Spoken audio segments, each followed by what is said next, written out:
ಈಗ ರಾಜ್ಯದ ವಿವಿಧ ಜಿಲ್ಲೆಗಳ ಸುದ್ದಿ ಸಂಚಯ.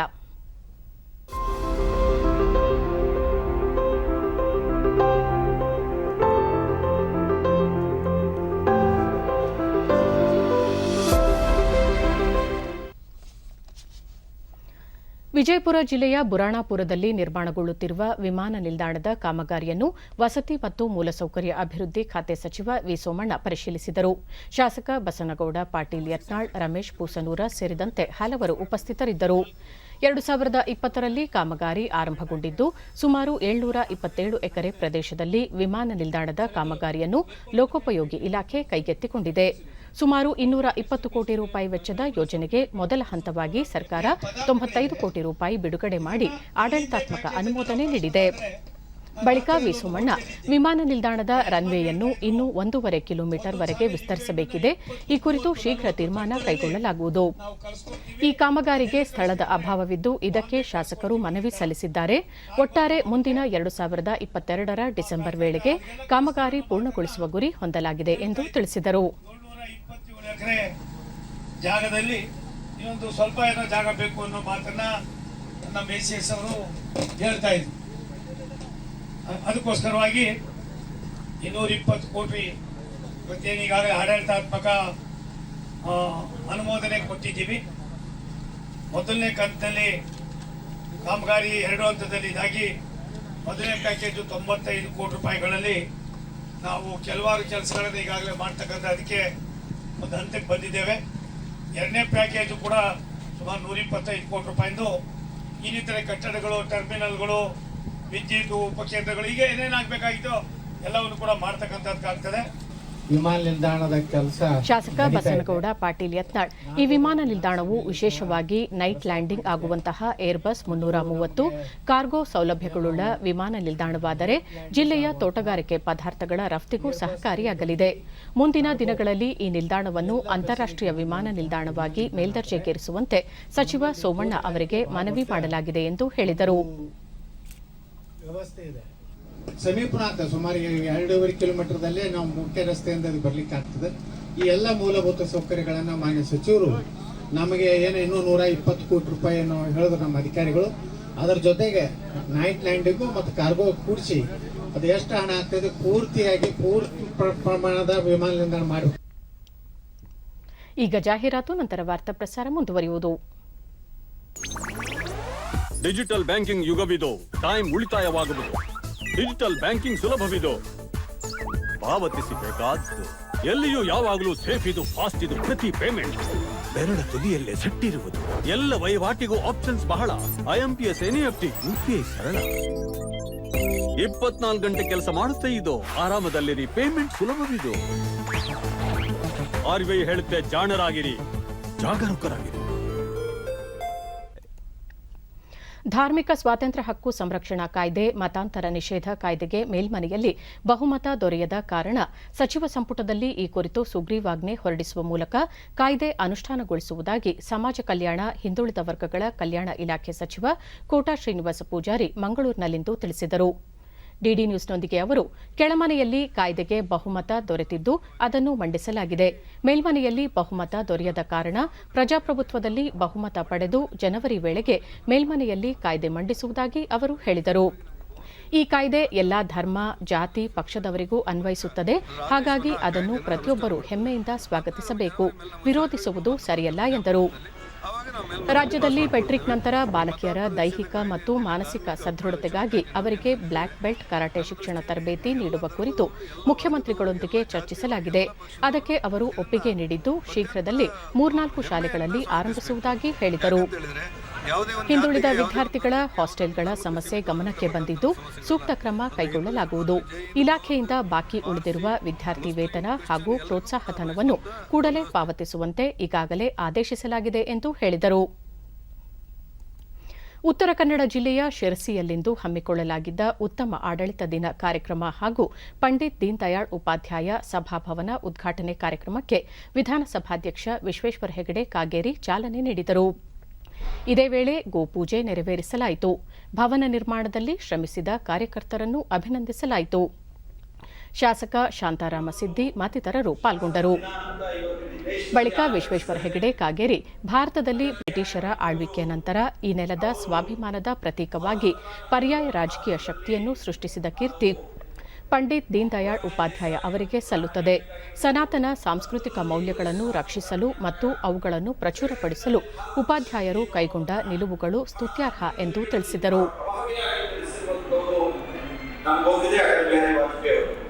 ಅವರ ವಿದೇಶಾಂಗ ನೀತಿ ಅಥವಾ ದೇಶದ ಒಳಗಿನ ಎಲ್ಲ ಕ್ಷೇತ್ರದಲ್ಲಿ ಅವರು ತೆಗೆದುಕೊಂಡಂತ ನೀತಿಗಳು ಮತ್ತು ಎಲ್ಲರನ್ನೂ ಜೊತೆಗೆ ತೆಗೆದುಕೊಂಡು ಹೋಗುವಂತಹ ವಿಶಾಲತೆಯ ಅವರ ಒಂದು ಆಡಳಿತ ಶೈಲಿ ಅದು ಇಡೀ ದೇಶದ ಜಗತ್ತಿನ ಜನರನ್ನ ಆಕರ್ಷಣೆಗೊಳಿಸಿತ್ತು.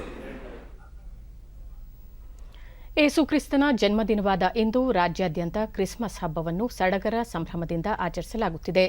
ಚರ್ಚ್ಗಳಲ್ಲಿ ವಿಶೇಷ ಪ್ರಾರ್ಥನೆ, ಗೀತ ಗಾಯನ, ಏಸುವಿನ ಜನ್ಮ ವೃತ್ತಾಂತ ಸಾರುವ ಪ್ರಾತ್ಯಕ್ಷಿಕೆ ಮಾದರಿಗಳು ಗಮನ ಸೆಳೆಯುತ್ತಿವೆ.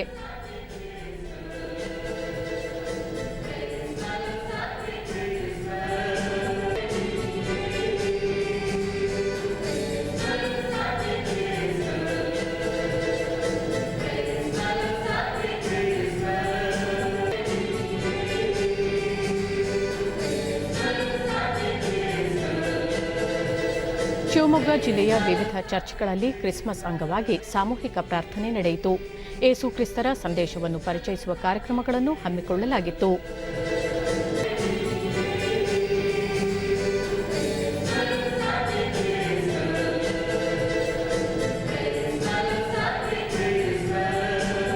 ಹೇಗೆಂದರೆ ಡಿಡಿ ನ್ಯೂಸ್ನೊಂದಿಗೆ ಫಾದರ್ ಫೆಲಿಕ್ಸ್ ಜೋಸೆಫ್ ಹಬ್ಬವನ್ನು ಸಂಭ್ರಮದಿಂದ ಆಚರಿಸಲಾಗುತ್ತಿದ್ದು, ಕ್ರಿಸ್ತನು ನೀಡಿದ ಶಾಂತಿ, ಸಹಬಾಳ್ವೆಯ ವಿಚಾರಧಾರೆಗಳನ್ನು ಪ್ರಚಾರ ಮಾಡಲಾಗುತ್ತಿದೆ ಎಂದರು.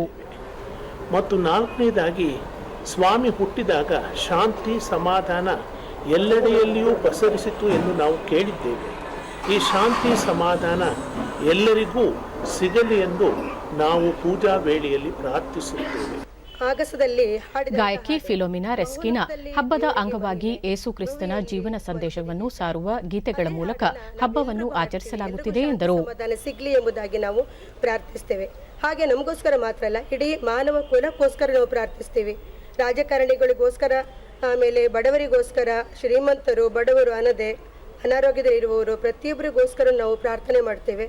ಹಾಗೂ ಕೋಲಾರ ಜಿಲ್ಲೆಯ ಕೆಜಿಎಫ್ ನಗರದ ವಿವಿಧ ಚರ್ಚ್ಗಳಲ್ಲಿ ಕ್ರಿಸ್ಮಸ್ ಹಬ್ಬದ ಅಂಗವಾಗಿ ಸಾಮೂಹಿಕ ಪ್ರಾರ್ಥನೆ ನೆರವೇರಿತು. ಕ್ರೈಸ್ತ ಸಮುದಾಯದವರು ಪರಸ್ಪರ ಶುಭಾಶಯ ವಿನಿಮಯ ಮಾಡಿಕೊಂಡರು.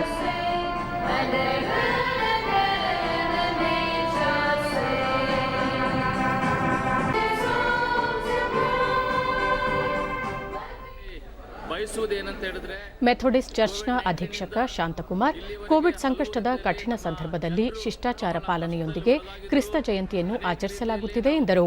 ಅನುಭವಿಸಿದ್ದೇವೆ, ಆದರೆ ದೇವನಾಮಕ್ಕೆ ನಾವು ಸ್ತೋತ್ರ ಸಲ್ಲಿಸ್ತೇವೆ. ಇಂತಹ ಕಠಿಣವಾದಂತಹ ಪರಿಸ್ಥಿತಿಗಳು ಕೂಡ ನಾವು ಸರ್ಕಾರದ ಒಂದು ನಿಯಮಗಳ ಪರವಾಗಿ ನಾವು ಕ್ರಿಸ್ಮಸ್ ಹಬ್ಬವನ್ನು ನಾವು ಒಳ್ಳೆಯ ರೀತಿಯಲ್ಲಿ ಆಚರಣೆ ಮಾಡಿದ್ದೇವೆ.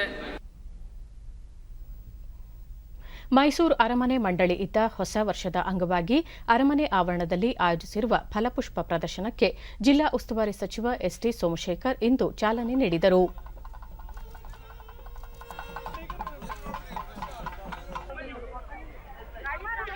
ಬಹಳ ಸೀರಿಯಸ್ ಆಗಿ ಬೆಳಗಾಂನಲ್ಲಿ ತೆಗೆದುಕೊಂಡಿದ್ದಾರೆ.